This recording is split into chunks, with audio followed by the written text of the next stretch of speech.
தெய்வீகமானவர்களே, அன்பு வணக்கங்கள். இறைவன் யாரு, கடவுள் யாரு, தெய்வம் யாரு, ஆண்டவன் யாரு, பரம்பொருள் யாரு, பரமபிதா யாரு, பரமசிவன் யாரு? என்ன குருஜி, நாங்கள் இதெல்லாம் வணங்கிட்டு தானே வரோம். கோயிலில் இருக்கிறாரு, சிவன் கோயிலில் பரமசிவங்கிறாரு. எல்லா கோயில்லையும் இறைவன் தானே இருக்கிறான், ஆண்டவன் தானே இருக்கிறான். நாங்கள் பார்த்துட்டு தானே இருக்கிறோம். நீங்கள் யாருன்னு கேட்குறீங்க? இதைத்தான் நீங்கள் நம்பி வாழ்ந்து வருகிறீர்கள்.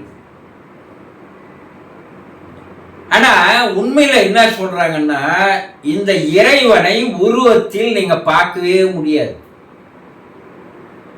அது ஒரு சக்தி, ஒரு ஆற்றல், ஒரு எனர்ஜி, ஒரு பவர்.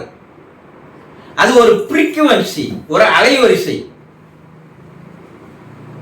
அது கண்ணுக்கு தெரியாது. அரூபமாக இருப்பவன் தான் ஆண்டவன். ஆனா அந்த அரூபமாக இருக்கின்ற ஆண்டவனை புரிந்து கொள்வதற்கு, தெரிந்து கொள்வதற்கு, அறிந்து கொள்வதற்கு, தெளிவு பெறுவதற்கு உண்டான அறிவு, ஆற்றல், நுட்பம் நம்ம கிட்ட இல்லை. அதனால சித்தர்கள் என்ன பண்ணா, அரூபமாக கண்ணுக்கு தெரியாத இருக்கின்ற அதை உருவமாக, ரூபமாக மாற்றி உங்களுக்கு தர ஆரம்பித்தார்கள். இதுதான் உண்மை. அப்போ இந்த உலகத்தை இறைவன் படைத்தான். யார கேள்வி கேட்டீங்கன்னாலும், ஏன்பா இந்த உலகம் யாரால் படைக்கப்பட்டிருக்கோம்? என்னங்க இது கேள்வி? இறைவன் படைச்சான், பிரம்மன் படைச்சான், உடனே பதில் வரும் இல்லையா?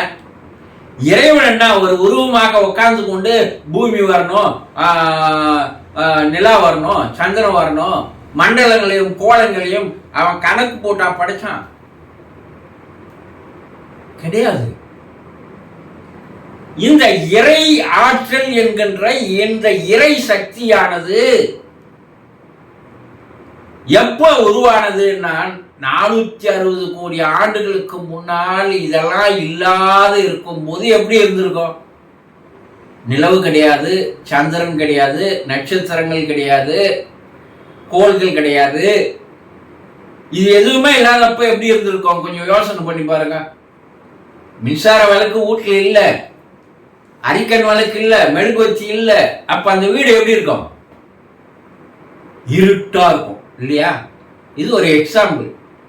அப்படிதான் இந்த உலகம் 460 கோடி ஆண்டுகளுக்கு முன்னாடி இருட்டாக இருந்தது. அததான் சூன்யம் என்று சொல்கிறார்கள் சித்தர்கள். இந்த சூன்யம் இருட்டாக ஒரு காலத்தில் இருந்தது என்பதை தான், அந்த இருட்டிலிருந்து தான் இறைவ ஆற்றலானது வந்ததுன்னு காட்டுறதுக்கு தான் எல்லா கோயில் கருவறைகள் இருட்டாக இருக்கணும். அதுக்குள்ள மின்சார விளக்குகள் இருக்கக்கூடாது. ஒரு தூங்கா விளக்கு இருக்கணும். இருளிலிருந்து ஒளி வந்தது. விஞ்ஞானம் அதான் சொல்லுது. மெஞ்ஞானம் அதை எத்தனையோ 1000 ஆண்டுகளுக்கு முன்னாடியே அதை கண்டுபிடித்தது என்று விஞ்ஞானிகள் கண்டுபிடிச்சிட்டான். இறைவனை 2 விஞ்ஞானிகள் இப்போ கண்டுபிடிச்சிருக்கிறான். ரீசெண்டா ஒரு 10-15 ஆண்டுகளுக்கு முன்னாடி ஒரு 80 நாடுகளை சேர்ந்த விஞ்ஞானிகள் பல 100 ஆண்டுகளாக இந்த இறை ஆற்றலை தோற்றுவித்த, இந்த உலகத்தை தோற்றுவித்த அந்த சக்தியை எதுவா இருக்கும்னு ஆராய்ச்சி செய்து செய்து செய்து செய்து பார்த்து கடைசியாக சில ஆண்டுகளுக்கு முன்னால் 2 விஞ்ஞானிகள் கடைசியாக கண்டுபிடித்து அதை கூறிவிட்டார்கள். நாங்க கண்டுபிடிச்சிட்டோம். எது ஆரம்பமாக இருந்ததோ அந்த ஆரம்பத்தினுடைய அணுத்துகளை நாங்கள் கண்டுபிடித்து விட்டோம். அதற்கு இறை துகள், கடவுள் அணு என்று பெயரை வைத்திருக்கிறார்கள். ஆரம்பத்துல ஒரு அணு இருந்தது. அந்த அணு ஆடாது அசையாது இருந்தது. அந்த அணு என்னாச்சுன்னா தனக்குத்தானே விரிவடைய ஆரம்பித்தது. விரிவடைய விரிவடைய விரிவடைய அந்த அணுவானது ஒரு குறிப்பிட்ட அளவுக்கு மேல் விரிந்து வெடித்து சிதற ஆரம்பித்தது. இந்த வெடித்து சிதறலில் ஏற்பட்ட அந்த நெருப்பு கோலங்கள் தான் பல்வேறு கோலங்களாக வெளியே வந்து அதது அந்தந்த இடத்தை நிரப்பிக் கொண்டது என்று விஞ்ஞானிகள் கண்டுபிடித்த பிக் பேங் என்று சொல்லுவார்கள். இத நெபுலா என்று விஞ்ஞானிகள் சொல்கிறார்கள். இதுதான் ஆரம்ப அணுவதான் நம்ம சித்தர்கள் ஆதி மூலம், பரம அணு, பரமசிவம் என்று எப்ப பேர் வச்சிருக்கிறாங்க பாருங்க. எத்தனையோ 1000 ஆண்டுகளுக்கு முன்னாடி சித்தர்கள், யோகிகள், முனிவர்கள், ரிஷிகள் இந்த பல ஆயிரம் கோடி ரூபாய் செலவழித்து கண்டுபிடித்த இந்த அணுவை தியானத்தின் மூலமாகவே இந்த உலகத்தினுடைய ஆரம்பம் எப்படி இருக்கும் என்பதை கண்டுபிடித்து தெளிவாக கூறிவிட்டார்கள். ஒரு அணுவுக்குள் அணுவாய் ஆண்டவன் இருந்தான் என்பதை திருமூலர் அழகான பாடல்கள் மூலமாக திருமந்திரத்தில் கூறியிருக்கிறார். அதுதான் இன்றைய விஞ்ஞானிகள் எது ஆரம்ப அணுவாக இருந்ததோ அந்த அணுவே இப்போது எல்லா இடத்திலும் இருக்கிறது.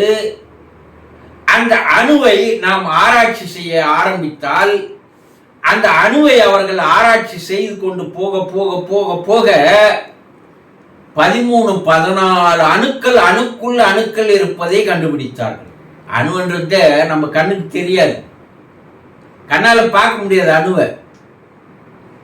அந்த அணுவை அவர்கள் ஆராய்ச்சி செய்த கடைசியாக கண்டுபிடித்தார்கள் ஒரு அணுவை. இந்த அணுதான் இந்த வெடிப்புக்கு காரணமாக இருந்தது என்று கண்டுபிடித்தார்கள். இதேதான் நம்முடைய சித்தர்கள், யோகிகள், முனிவர்கள் பல ஆயிரண்டுக்கு முன்னால் சிவத்திலிருந்து சக்தி, அதிலிருந்து அனைத்தும் தோன்றியது என்பதை விலாவாரியாக நமக்கு புரிகின்ற வழக்கையில் கூறினார்கள். இப்போ கடைசியா இது செலவு பண்ணி கண்டுபிடிச்சதுக்கு பல 1000 கோடிக்கணக்கான ரூபாய்கள். அதை இமேஜினேஷன் பண்ண முடியல. 2 அணுக்கள் மோதிக்கொள்ளும் போது வெடிக்கின்ற அந்த வெடிப்பானது, இப்ப அணுகுண்டு தயாரிக்கிறான் இல்லையா, இந்த அணுவை செறிவு படுத்த இப்ப சொல்றாங்க 60% அதை செறிவுபடுத்திட்டோம், 90% செறிவுபடுத்திட்டா அது அணுகுண்டாக மாறும் சொல்றாங்க இல்லைங்களா. அந்த செறிவுபடுத்தல் என்பது அந்த அணுவுக்குள்ள மேலும் மேலும் மேலும் மேலும் மேலும் ஆராய்ச்சி செய்து கொண்டு போவது. கடைசியாக கிடைக்கின்ற அந்த அணு, கண்ணுக்கு தெரியாத அந்த அணுவில் இந்த உலகத்தை அழிக்கின்ற ஆற்றலே இருக்கிறது என்பதுதான் ஒரு ஆச்சரியமான உண்மை. கண்ணுக்கே தெரியாத ஒரு சின்ன ஒரு இதுல அவ்வளவு பெரிய ஆற்றல் இருக்கிறது. இதை இவர்கள் 2 அணுக்களை மோத விட்டு பார்த்து இந்த சுவிட்சர்லாந்து, சுவிட்ஸ் என்று சொல்லக்கூடிய அந்த நாட்டில், அந்த நாட்டுக்குள்ள ஒரு மாபெரும் சுரங்கத்தை வைத்து அந்த சுரங்கத்துக்குள் கடைசியாக 2 அணுவை மோத விட்டு பார்த்ததால் ஏற்பட்ட விளைவு அது பயங்கரமான அது வெடிப்பாக மாறி, அந்த வெடிப்பிலிருந்து கண்டுபிடித்த கடைசி துகள் தான் கடவுளுடைய துகள். அது அவங்க என்ன சொல்றாங்க, கடவுளையும் நான் கண்டுபிடித்து விட்டோம். எப்பா, இந்த பூமி, இந்த உலகம் ஆரம்பிக்கிறதுக்கு காரணகர்த்தாவாக, ஆரம்பமாக, துவக்கமாக, ஆதியாக இருந்த அந்த அணுவை நாங்கள் கண்டுபிடித்து விட்டோம் என்று 2 விஞ்ஞானிகள் உலகிற்கு தெரியப்படுத்தியிருக்கிறார்கள்.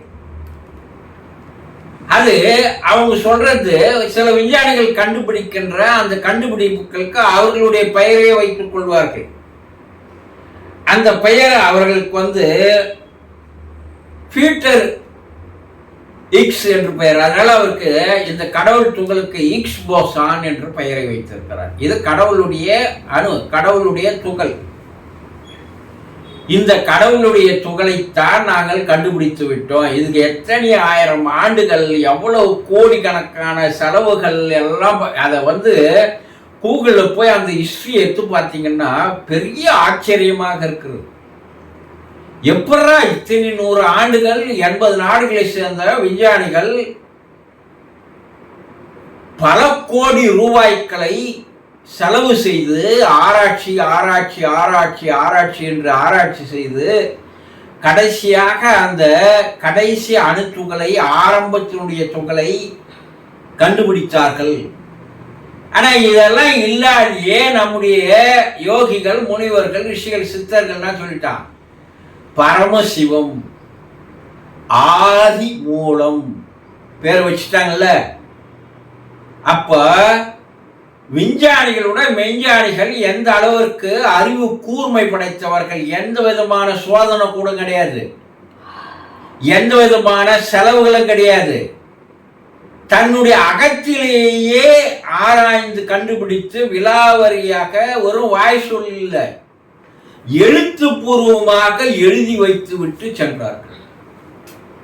அதை பேஸ் பண்ணி தான் இன்றைய விஞ்ஞானிகள் கடைசியா கண்டுபிடிச்சு பிராங்காய்ட் எங்கட் என்று சொல்லக்கூடிய பெல்ஜியம் நாட்டை சேர்ந்த ஒரு விஞ்ஞானியும், பிரிட்டன் நாட்டை சேர்ந்த இந்த ஊக்ஸ் என்பவரும் கடைசியாக ஒரு 10-14 ஆண்டுகளுக்கு முன்னால் 2012 2014 உலகிற்கே அறியப்படுத்தி இருக்கிறார்கள். நாங்கள் கடவுளை கண்டுபிடித்து விட்டோம் என்று அவர்கள் அறிவித்திருக்கிறார்கள். அப்ப இறைவனை 2 விஞ்ஞானிகள் கண்டுபிடித்து ஆதியை, துவக்கத்தில் இருந்த அந்த துவக்க அணு, ஆதி அணு, மூல அணு, பரமணு கண்டுபிடித்து உலகத்துக்கு கூறியிருக்கிறார்கள். அந்த அணுதான் பல கோடிக்கணக்கான அணுக்களாக மாறி எல்லா உயிரினங்களில் இருப்பதும் அந்த அணுதான். பல கோடி அணுக்களால் உருவாக்கப்பட்டவர்கள் தான் நாம. ஒரு அணுவுக்கே இந்த அளவிற்கு மாபெரும் சக்தி இருக்குதுன்னா, பல கோடி அணுக்களால் உருவாக்கப்பட்ட இந்த மனித உருவத்திற்கு எப்படிப்பட்ட ஆற்றலும் சக்தியும் இருக்கிறது என்பதை மனிதனாக்கிய எப்போது புரிந்து கொள்ள போகிறார்கள் என்பது தெரியவில்லை என்பதுதான் ரிஷிகளுடைய, முனிவர்களுடைய, சித்தர்களுடைய ஆதங்கமாக அக்காலத்தில் இருந்தது. எப்பா நீயே இறைவன் தான், நீ இறைவனை தேடி ஓடி ஆடுகிறாயே, உனக்குள்ளேயே இறைவன் இருக்கிறான், உனக்கு வெளியே இறைவன் இருக்கிறான். இதுதான் இன்றைய விஞ்ஞானம் கண்டுபிடித்து கூறியிருக்கிறது. நாங்க கண்டுபிடிச்ச அந்த ஆரம்பனு உலகம் முழுவதும் இப்ப இருக்கு. அதுதான் எல்லாத்தையும் உருவாக்கிச்சு, படைச்சிச்சு, சிருஷ்டி செய்தது என்று கூறியிருக்கிறார்கள். அப்ப நீங்களும் யார் தான்? இறைவன் தான், கடவுள் தான். ஆனா அதை புரிந்து கொள்ளாத வரை நீங்கள் மனிதர்கள் தான், மிருகங்கள் தான், அரக்கர்கள் தான். அதை புரிந்து கொண்டவன் தெய்வ புருஷனாக, அவதாரங்களாக, தேவ தூதர்களாக, இறை தூதர்களாக மாறுகிறார்கள். அப்படிப்பட்டவர்கள் புரிந்து கொண்ட அந்த தேவ தூதர்களையும் இறை தூதர்களையும் தான் நம்ம என்ன பண்ணுவோம், வணங்கி வருகிறோம் என்பதை புரிந்து கொள்ளுங்கள்.